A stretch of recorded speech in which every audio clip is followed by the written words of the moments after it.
Hey there, we're Shannon and Jerry Arner, your hosts of the Arner Adventures podcast. We're a minimalist couple driven by intentional living and adventure. Burned out from the 24/7 grind of running our business, we traded the hustle and the bustle for something more meaningful. We parted ways with most of our belongings and moved to the coast. Listen along as we chat about life's challenges, share inspiring stories of those who have taken big leaps to live a life outside of the norm, and help you live with more intention and less physical and mental clutter. Each episode is a step toward doing and being just a little bit better for ourselves and the world around us. Life's an adventure after all. Join us for the ride. It's the Arner Adventures podcast. Hello, everyone. This is Shannon. And this is Jerry. And we are back for episode 186 of the Arner Adventures podcast. 186. That's right. Happy summer. Hope you're enjoying either some staycations, vacations, the warm weather, all that summer offers. Lemonade on the front porch. Well, everybody thinks about you need to get away, you need to get out of your house, all this stuff for the summer. But you know what? You don't feel like you need to do that when you have a home that supports your mental health. And so that is what we're going to talk about today. Ways that you can make your home more, coincide with good mental health. How does it support your mental health? And of course, we always talk about things not because we're the experts and we're telling you. We are talking about things that we have done that help us, and we hope that it helps you. Yeah, we're always tweaking the process, making our home life more inviting, healthier, or more conducive to health, mental health, and whatnot. I think it plays a bit of a subconscious role in your mind. You're pulled more back towards your house. We're busy people. We're out there a lot, but you're just pulled more back to your home environment. And you need that. It's very helpful. I really think that we've done a really good job of making our home our sanctuary. Mm-hmm. And I think that a lot of people, I've said this before, one of the best compliments you can give us is when someone comes in our home. And, a lot of people think I have a small home. Is it going to be comfortable? Whatever. And they come in and they say, I just feel so at ease here. And that is the best. It's like a clean environment, not just clean, actually clean, but just like minimal, but also like the aesthetic, I think is just really conducive to positive mental health. Yes, it is. And let's not skimp over the actual clean, because it is actually clean. You could eat off our floors. You could eat off. Don't do that, please. No. But reminds me of a story from college. Well, before we get into the conversation, if you would please maybe pause this and, give us a thumbs up, like it, 5-star review, whatever platform you listen to us on. It really helps support us and the podcast, and we really appreciate it. Okay, so listen, Jerry and I love a good cruise, but you know what we really love? A cruise with no kids on board. That's right. We're talking about Virgin Voyages, where the only thing screaming is, espresso martinis at 2 a.m. It's just a totally different vibe. Virgin Voyages doesn't cruise, they voyage. Think elevated experiences, stunning ships, incredible food, no water slides filled with goldfish crackers. And the sea terrace? Don't even get us started. Hammocks on the balcony? Mood lighting? We're not saying we moved in, but we almost did. And guess what? We've got the hookup. Head to arneradventures.com/virgin-voyages to grab our access key so you can save on your next voyage and get some sailor loot.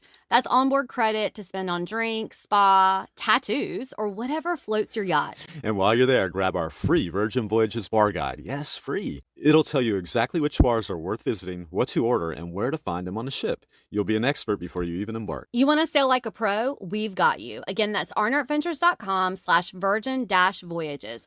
Go now. Thank us later. Just don't blame us when you come back wondering why every other cruise doesn't feel like Virgin Voyages. You may not think that your home has much to do with your mental health, but it does.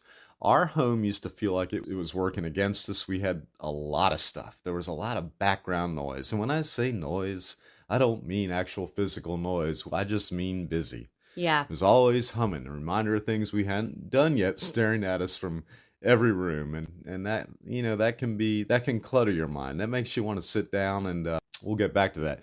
We didn't question it until we noticed how drained we were from our lifestyle. There was a joke there and I couldn't find it. Well, I was thinking a joke that we have about if you drink our water, you'll run outside. Yeah, that I know that doesn't make sense to anybody, but Just know it's a funny joke that we have. Well, Okay. I was gonna say it makes you just want to throw up your hands, sit down, and binge watch old episodes of Growing Pains. Okay. Well, like Jerry said, we didn't really notice that all the stuff back in the day was, draining us and really making our lifestyle feel like we wanted to be outside of our house. But it was. Our home definitely at that time did not feel like our sanctuary. Our sleep was off. We were tense all the time. And it just felt like we couldn't relax. There wasn't that space that we felt like we could. No, it turns out the environment you live in plays a bigger role in your mental wellness than we ever gave it credit for. Yeah. Yeah, over time we shifted how we think about our home, not as a place to impress or keep up, but as a place that supports us and I mean in well-rounded ways, physically, mentally, spiritually. Yeah. Hence, The kind of place that you come home and you exhale, not like, oh my gosh, I've got all this stuff I have to do. And yeah, we all have things to do in our home, of course. I mean, there's upkeep. I got home yesterday and the first thing I did was like, oh gosh, I got to change the sheets. I got to, do the dishes. I got to do all these things. But we have a process for these things and it's easier and simpler. And so we're going to talk about that, how to create a home that supports your mental health. That's right. And here we go. Right? Yeah. If your home is quietly making your life harder or louder, more chaotic, more stressful, it's worth taking a look. And I think everybody could, afford to take a look at this. Yeah. You don't have to do a complete renovation or toss everything out. It's often the most minor tweaks, and we're tweaking every day. That didn't sound right, did it? No, it did. Okay. We're tweaking every day. We're tweaking every day. These things make the most significant difference. It's always the little things, and the little things add up. I was thinking of a baseball analogy there, but I'm going to skip that and get a little wordy. Here's how we've created a home that supports our mental wellness and how you can start doing the same. Right. So the first thing is clear the chaos. Literally. So Jer has talked about, the physical stuff can often lead to the mental clutter, and it really does. So realizing that we had so much stuff was our first step. Again, we changed our whole lifestyle. We get that, but we're not saying everyone needs to do that. So clearing the chaos is something that you really have to deal with. You don't have to be into rigid minimalism. There's no denying, though, that so much stuff makes it harder for you to think clearly. So it's like your brain can't settle. So the process for many people starts small. Our route, of course, was unconventional in that we had a mass clearing. That may or not work for everyone, but just begin with one area. So you can start with clearing, the kitchen counters today. You can tackle your nightstand or the area beside your bed the next day, and just finally deal with that chair that somehow became the unofficial laundry drop zone. Maybe make it where laundry is not allowed to just sit on that chair. Whatever it is, you can put little systems into place. And every time that we let something go of the physical things or have a system that's going to be more organized, we feel lighter, right? Don't you? Oh, yeah, definitely. Yeah. You don't have to toss out everything, but just aim for function and flow. So if something doesn't serve a purpose or make you happy, let it go. Donate it to someone who is going to use it. We have a lot of information on our website about decluttering. We have our declutter challenges. We have our declutter 365. All of this stuff can be found in the show notes, but we encourage you to start looking at the amount of stuff that you have first. That's right. And if you're anything like me, you're thinking that is wonderful information. And also, rigid minimalism will be a great name for a band. Yeah. Okay, so why don't you go ahead and do the next thing? If you're anything like me, and I don't recommend that to anybody, but okay, let in the light and the nature if you can. Natural light is a great way to combat low and negative feelings. According to the National Institute of Mental Health, that's NIMH, light therapy has been shown to relieve symptoms of seasonal affective disorder, SAD, or sometimes I call it seasonal defective disorder. You're on a roll today. That's in up to 70% of patients when used consistently. Getting more natural light into our space has made an enormous difference. The first thing we do every day is open the blinds, let the light in, and lift the energy. It really is the first thing that we do. Letting the light in. It really makes a huge difference. Yeah, let's talk nature. Plants look great, and plants look great. where else can you go with that? We love the green inside and out. We like to bring the green from the outside to the inside. But something is calming about tending to something alive. We love our pets and our plants. There are also many benefits to having indoor plants. Which is linked on our show notes. Linked on our show notes. It adds a little rhythm to the day in the best way. I love that rhyme.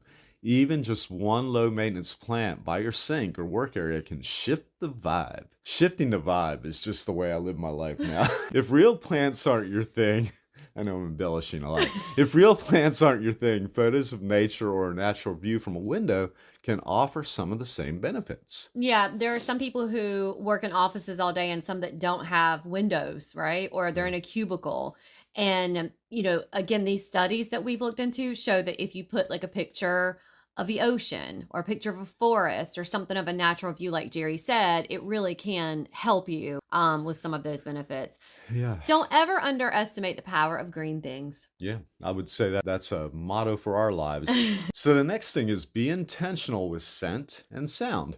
This is one of the subtle things that most people overlook. You get caught up in the green and the visuals and you forget the scent and the sound. Right. The way your home smells and sounds can either put your nervous system at ease or keep it on edge.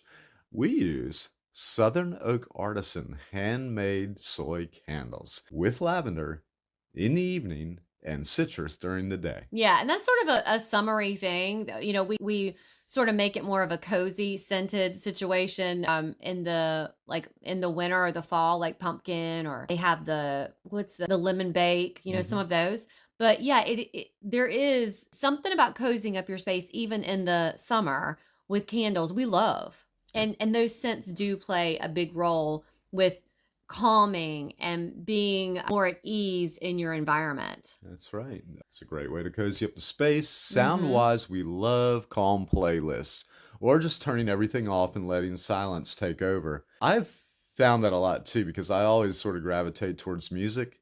And then if my phone dies or something and the music stops or my Bluetooth speaker dies, I go, that silence is nice too.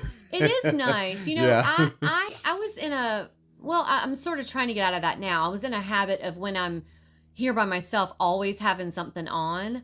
And what I've tried to do now is have, like you do, the thing with the TV in the living room that has the ocean sounds. And I try to just maybe turn that up. Yeah. And just have just the ocean sounds. It is really nice. The silence is nice too. Another reason that I like having sounds in the background is that our dogs, Rue and Bee, bark at everything. So if they hear a dog barking 4 streets up, they will start barking. So sometimes if I have like some white noise or just an ambient playlist, it really helps me and it helps them. When it helps them, it helps me. Yeah. It's the whole mental health part. But you don't have to sit in complete silence. If you need some sounds to be supportive, it really works really well. Yeah. And moving right along, the next thing we're going to talk about is make space for rest and recharge. You don't need a whole meditation room or reading nook, though if you have one, bless you. Reading nooks are a great place. Pick one area of your home that feels like yours. It doesn't have to be fancy. A soft blanket, a dim lamp, or a chair that you like sitting in. Those little touches tell your brain it's okay to slow down. Yeah. I feel like it's something we don't have here in our notes, but we're using it right now, is our bubble cuddle blanket. Ooh, the bubble There's cuddle something blanket. about this bubble cuddle blanket that, I know you said the soft blanket, but this blanket specifically makes me just, I don't know, at ease. I think it's the texture of it. It's the weight of it.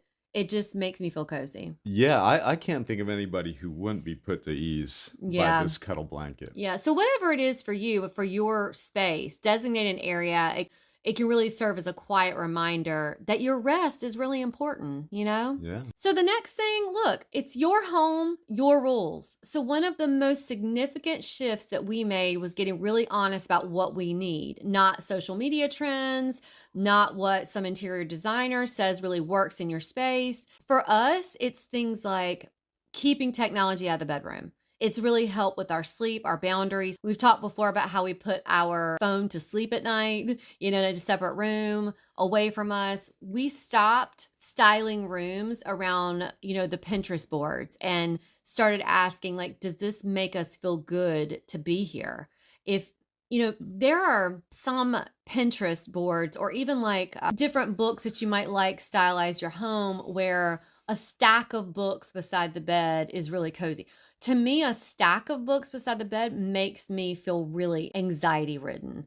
It's just like, to me, I look at it and I go, that's a lot of dust that can accumulate in that space. So, whatever it is for you, it might be a cozy mess of books and blankets. It might be one book and a lamp and one blanket. Whatever it is, just make it work for you. I can't say that enough. Like, we're sitting here talking about the things that we do, but maybe just take and internalize it of what you can do for your space.